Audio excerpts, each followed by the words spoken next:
10th Standard New Textbook Geography Climatic Regions and Climate Change കാലാവസ്ഥാ മേഖലകളും കാലാവസ്ഥാ മാറ്റവും പാർട്ട് 5 ഉഷ്ണമരുഭൂമികൾ അഥവാ ഹോട്ട് ഡെസേർട്സ് ഉഷ്ണമേഖലയിലെ പുൽമേടുകളുടെയും മൺസൂൺ കാലാവസ്ഥാ പ്രദേശങ്ങളുടെയും അതേ അക്ഷാംശ പ്രദേശങ്ങളിൽ സ്ഥിതി ചെയ്യുന്നുവെങ്കിലും മഴ തീരെ കുറഞ്ഞ പ്രദേശങ്ങളാണ് ഉഷ്ണമരുഭൂമികൾ.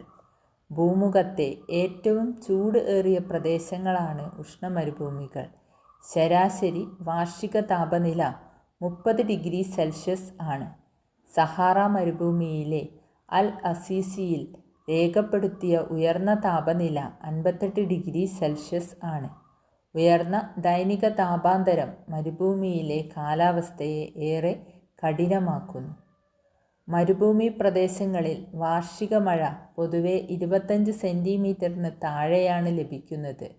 ചിലയിടങ്ങളിൽ വർഷങ്ങളോളം മഴ ലഭിക്കാറില്ല. ഉഷ്ണമേഖലയിലെ വൻകരകളുടെ പടിഞ്ഞാറ് ഭാഗങ്ങളിലാണ് ഉഷ്ണമരുഭൂമികൾ പൊതുവെ സ്ഥിതി ചെയ്യുന്നത്. വാണിജ്യവാതങ്ങൾ വൻകരകൾക്ക് കുറുകെ സഞ്ചരിച്ച് പടിഞ്ഞാറ് അരികുകളിലേക്ക് എത്തുന്നതോടെ കാറ്റുകളിലെ ഈർപ്പം നഷ്ടപ്പെട്ട് അവ വരണ്ട കാറ്റുകളായി മാറുന്നു. അതിനാൽ വൻകരകളുടെ പടിഞ്ഞാറൻ അരികുകൾ വർഷം മുഴുവൻ വരണ്ടതായി കാണപ്പെടുന്നു. ഇതാണ് മരുഭൂമികൾ രൂപപ്പെടാൻ ഉള്ള പ്രധാന കാരണം. കള്ളിമുൾച്ചെടികൾ, ചെറുകുറ്റിച്ചെടികൾ, പനകൾ തുടങ്ങിയ മഴ കുറഞ്ഞ കാലാവസ്ഥയ്ക്കനുരൂപമായ സസ്യവർഗങ്ങളാണ് ഇവിടെ കൂടുതലായും കാണപ്പെടുന്നത്. ജലസ്രോതസ്സുകൾ കാണപ്പെടുന്ന ഇടങ്ങളിൽ മരുപ്പച്ചകളും രൂപപ്പെടാറുണ്ട്. കാലാവസ്ഥയും മറ്റു ഘടകങ്ങളും അനുകൂലമല്ലാത്തതിനാൽ ജനവാസം കുറവാണ്.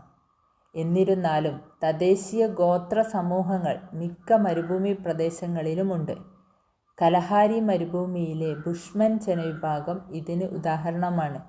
കൃഷിയും മൃഗപരിപാലനവുമാണ് മരുഭൂമികളിലെ പ്രധാന ഉപജീവന മാർഗം. സാമ്പത്തിക മൂല്യമുള്ള ധാതുക്കളുടെ സാന്നിധ്യമാണ് മരുഭൂമികളിൽ ജനജീവിതം പ്രോത്സാഹിപ്പിക്കുന്ന മറ്റൊരു ഘടകം.